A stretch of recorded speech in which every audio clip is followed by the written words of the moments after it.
I want to talk about how crazy college campuses are. I spent a lot of time on college campuses and why I mostly, not entirely, mostly support a lot of what the Trump admin is doing. Because on a college campus, you're going to find a lot of racial consciousness, the promotion of racial consciousness. They want people to think about their skin color first and foremost. You see forms of neo-segregation on the college campus as well. You see universities promoting the idea of separate graduation ceremonies, safe spaces for people of color. It's funny, they want to be totally inclusive, and yet they think excluding whites from people of color is a way to keep people of color safe, which is an extremely hateful thing to promote. But it's promoted, maybe not explicitly on all college campuses, but even on campuses where it's not explicit, that sort of idea is sort of tacitly accepted that there's something wrong with whiteness, with white people, etc., etc. You see separate dormitories, you see separate groups for people of different shades and hues. It's rather repulsive and truly is sick. You also, as soon as you come on a college campus, your entire moral worldview is going to be inverted. The hijacking of the college campus by woke progressives means that criminals are somehow victims and the good people and the cops are evil. It always means America is the devil, America is the great Satan. They have a lot in common with the Iranian government. This is how they view America. They hate America, everything America does.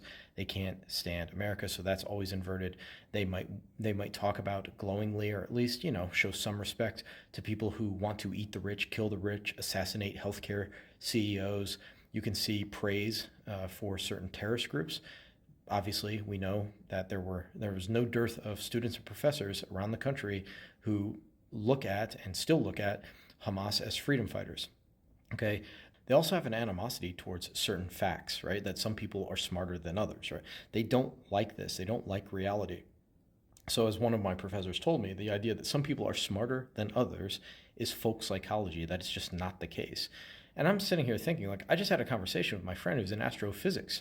And to say he's not smarter than some of my friends I went to high school with and me is it's ridiculous. It's stupid. It's anti-reality. Okay, when you go into a when you go on a college campus, when you enroll in a college campus, it seems like their goal is not to educate you, but to make you an activist. The same professor who told me intelligence was folk psychology has a theory that suggests to be a fully functioning person, to reach what you might call self-actualization, requires you to become an activist. And not just any type of activist. You have to be a left-wing activist. Now, she doesn't use the terms left-wing, but all the principles that would make a person achieve self-actualization in her eyes, you read through it, it's all leftist nonsense, right? It's all critical race theory, critical theory, social justice. This is how you become a fully functioning human. So you show up on campus, ideas, these left-wing ideas, and they're almost codified. It's like part of the rule book on a college campus that you have to behave this way. You have to be this way to be a good person. So you come onto campus and you're essentially indoctrinated into the idea that political sainthood or political good personhood means being a woke progressive. And to be anything else is to be suspect, and if not a suspect, just a political demon, a political devil, to be someone who hates people of color. This is what they inculcate in every single class of students that comes in, and that's why there's so much chaos in the world, in the university system. It's almost like I've kind of looked at the woke progressives. They're almost like an autoimmune disease. Like, it is good to teach kids to, young people to be on the lookout for injustice.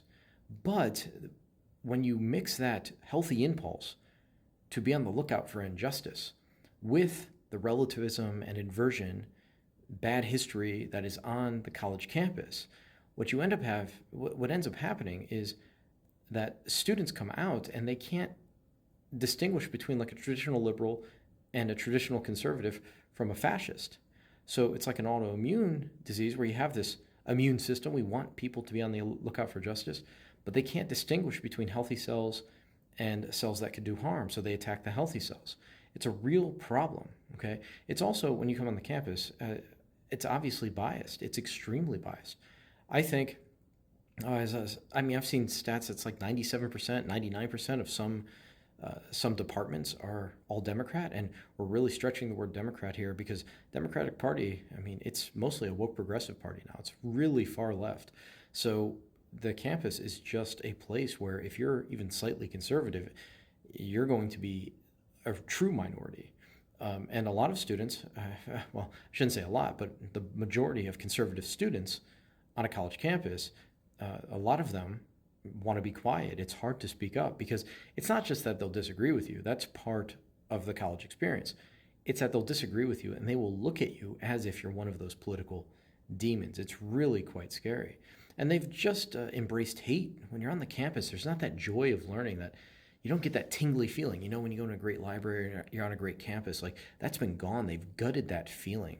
It's turned into like a madrasa of for like indoctrination of activism. Think of the 5 C's that they essentially tell every student to hate.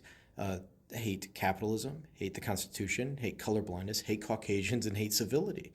So these kids come out, or at least a lot of them come out of the university, and they despise civility, and they despise white people, and they despise the U.S. Constitution. They think it should change. They hate capitalism, and they hate colorblindness. They think it's racism. So you have this movement that is just absolutely, totally and utterly despicable. They've completely inverted reality in a lot of young people. And if they haven't inverted it, they've made them kind of apathetic and nihilistic, like what's the difference between America and some horrible countries? So they feed a steady diet to the undergrad classes and the grad classes of America's misdemeanors and felonies. And you do need to know that stuff. But if you come out of college thinking America's the worst place on earth, and you hate it, and you don't recognize all the good things America, Europe, and the West have done in the world, and you only know about their felonies and their sins, you've not been educated. You've been indoctrinated. You don't come out of your college experience without a love for the country. You haven't been educated. Like, sorry, it's a good indicator of whether or not you've had a great education. And also, if you come out of, this is not going to happen, but if you come out of a college campus and you can't name any of the problems America has or any of the things America's done wrong, you also haven't been educated. But on balance, the problem is kids come out of college and they hate their homeland. They hate where they live. They hate Europe and they hate the West. They despise it. And that's, to me, it's always a sign you're not very well educated, because if you're educated, you understand very well the bad that America, the West, and Europe have done and still sometimes do.